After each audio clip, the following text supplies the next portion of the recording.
Hi friends, எல்லாரும் எப்படி இருக்கீங்க?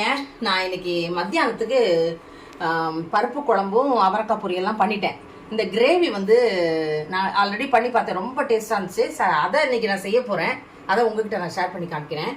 இது வந்து சப்பாத்திக்கு நல்லாயிருக்கும், ஒயிட் புலாவுக்கு நல்லாயிருக்கும், தோசைக்கும் நல்லாயிருக்கும். அதனால் எல்லாத்துக்கும் சாதத்துக்குமே நல்லாயிருக்கும். அதுக்கு தேவையான பொருட்கள், கிரேவி பண்ணுறதுக்கு தேவையான பொருட்கள் எடுத்து வச்சுக்கோங்க பாருங்கள். இந்த கோவாக்கிக்கு தேவையான தேங்காய், கொஞ்சம் போல் தேங்காய் போதும். அப்புறம் கொஞ்சம் போல் வேர்க்கடலை, அடுத்தது கொஞ்சம் போல் வெள்ளை எள்ளு, அப்புறம் மிளகு, சீரகம், ஒரு 2 ஏலக்காய், கிராம்பு, ஒரு சின்ன துண்டு பட்டை, கொஞ்சம் பூண்டு, இஞ்சி, அப்புறம் கொத்தமல்லி. இப்போ இது எல்லாத்தையுமே நம்ம வந்து ட்ரை ரோஸ்ட் பண்ணிக்க போகிறோம். அதாவது இந்த தேங்காய் எடுத்து வச்சுருக்க பொருள்லாம் இருக்குது பார்த்தீங்களா, எண்ணெய் ஊற்ற வேண்டாம், அப்படியே ட்ரை ரோஸ்ட் பண்ணிக்க போகிறோம். நல்லா வறுத்துட்டு ஆற வச்சுட்டு அதுக்கப்புறம் அரைக்கணும்.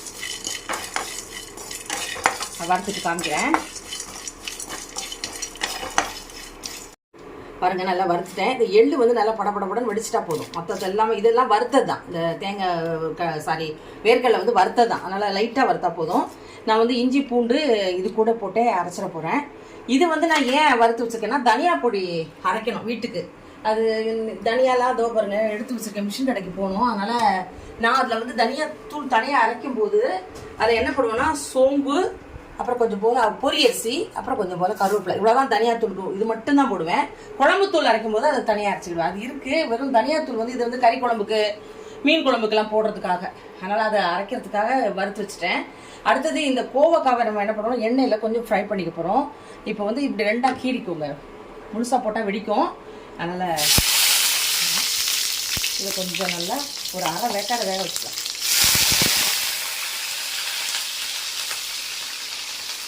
பார்த்து செய்யுங்க. தண்ணி ஸ்டோவ் பண்ணிக்கோங்க. இதை நல்லா வதக்கிக்கலாம்.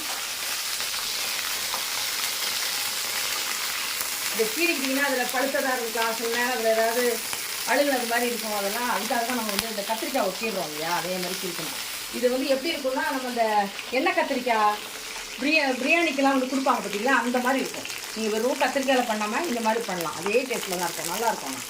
எப்போதும் கோவக்காயில் நம்ம பொரியல் பண்ணுறோம், இல்லைனா கூட்டு பண்ணுறோம், இதெல்லாம் நிறைய பண்ணலாங்க. இது ஹெல்த்துக்கு ரொம்ப நல்லது. அது சுகர் பேஷண்ட்ஸ்க்கு ரொம்ப நல்லது. இதில் கொஞ்சம் உப்பு போட்டுக்கிறேன். இது கொஞ்சம் நல்லா இருக்குது. கலர் மாறினோன்னா நம்ம எடுத்துட்டு அப்புறம் தாளிச்சு வேண்டியதான். பாருங்கள், வதக்கிட்டோம் பார்த்தீங்களா, கலர் சேஞ்ச் ஆயிடுச்சு. இப்போ நம்ம வந்து அதே எண்ணெய் தான். இப்போ இதில் நம்ம வந்து கொஞ்சம் போல் கடுகு போட்டுக்கிறோம். கடுகு வெடிக்கிட்டோம். ஏன்னா நம்ம அதில் ஜீரகம்லாம் வச்சு அரைச்சிட்டோம், அதனால் ஜீரகம்லாம் தேவையில்லை. கொஞ்சம் போல் வெங்காயம், ஒரே ஒரு வெங்காயம் போடுறேன். அடுத்தது வந்து தக்காளி, ஒரே ஒரு தக்காளி. இது நீங்கள் குக்கர்லேயே வந்து தாளிச்சிட்டு ஒரு விசில் வச்சுக்கினாலும் நல்லாயிருக்கும். நாளைக்கு குக்கரில் வைக்காமல் டேரெக்டாக கடாயிலே தாளிச்சிடுறேன். ஏன்னா இதுலேயே எண்ணெய் வறுத்துட்டேன், அதனால் இதிலே பண்ணிடலாம் அப்படின்ட்டு தான் கடாயை வச்சுருக்கேன். இப்போ வெடிச்சிருச்சு, வெங்காயம் போடலாம். நான் அதில் வந்து வெறும் கொத்தமல்லி மட்டும் தான் வச்சு அரைச்சிருக்கேன் பாருங்கள். ஆனால் நீங்கள் வந்து அதில் புதினா இருந்தால் புதினா கூட போட்டுக்கலாம். நல்லா மையாக அரைச்சாச்சு. சப்போஸ் எங்ககிட்ட இஞ்சி பூண்டு பேஸ்ட் இருக்குது அப்படின்னு சொன்னால் நீங்கள் அதில் இஞ்சி பூண்டு பேஸ்ட் இஞ்சியும் பூண்டு போடாமல் இதில் போட்டுக்கோங்க. நான் என்கிட்ட பேஸ்ட் இல்லாதனால அதில் போட்டு அரைச்சிட்டேன். இப்போ தக்காளி போடுறேன். இது ரொம்ப டேஸ்ட்டாக இருக்குங்க. சப்பாத்திக்கு அவ்வளோ நல்லாயிருக்கும். நான் வந்து கோவக்காய் வாங்கினா முக்கால்வாசி கூட்டு பண்ணிவிடுவேன். ஏன்னா சப்பாத்திக்கு கூட்டுமே நல்லாயிருக்கும். எங்கள் வீட்டில் அவங்க என் ஹஸ்பண்ட் வந்து கூட்டுன்னா நல்லா சாப்பிடுவாங்க. அதனால் அவங்களுக்கு கூட்டுன்னா ரொம்ப பிடிக்கும்னு சொல்லி நான் முக்கால்வாசி கூட்டு பண்ணுவேன். இது வந்து ஒரு நாள் பண்ணேன், நல்லா இருந்தது சாப்பாட்டுக்கு. சரி, அதை இன்றைக்கி உங்கள்கிட்ட வீடியோவாக காமிக்கலான்ட்டு தான் மஞ்சத்தூள் பண்ணி போட்டுட்டேன். தேவையான அளவு போட்டுக்கலாம். ஆல்ரெடி நம்ம இதில் உப்பு போட்டுட்டோம், அதனால் உப்பு வேண்டாம். இப்போது நம்ம வதக்கி வச்சுருக்கோம்ல கோவக்காய், அதையும் திரும்ப இதில் போட்டுக்கலாம். போட்டுட்டு இது நல்லா கொஞ்சம் மூடிட்டு இந்த தக்காளி நல்லா வேகட்டும். மூடிவிட்டு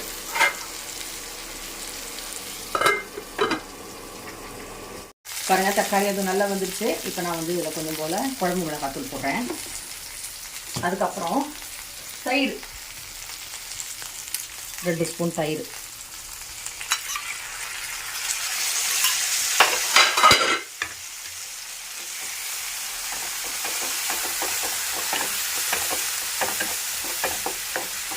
கடைசியில் பாருங்க சூப்பராக கொஞ்சம் பார்க்கறதுக்கே நல்லாயிருக்கும், சாப்பிடும் போல தோணும். தயிரும் போட்டாச்சு. அடுத்தது நம்ம இந்த அரைச்சி வச்சுருக்கோம்ல தேங்காய் பேஸ்ட்டு, அதை இதில் ஊற்றிடலாம்.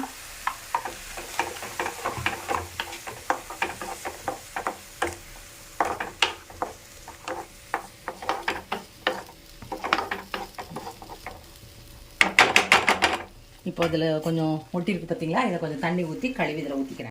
பாருங்கள் எப்படி இருக்குன்னு, கிரேவி எப்படி இருக்குது பாருங்கள், சூப்பராக இருக்குது. நீங்கள் நல்லா மூடி வச்சிட்டிங்கன்னா அப்படி எண்ணெய் பிரிஞ்சு வந்தோன்னா நம்ம ஆஃப் பண்ணிட போகிறோம். இது சப்பாத்திக்கும் ஒயிட் புலாவுக்கு தோசைக்கு எல்லாத்துக்குமே சூப்பரான ஒரு டிஷ்ஷு.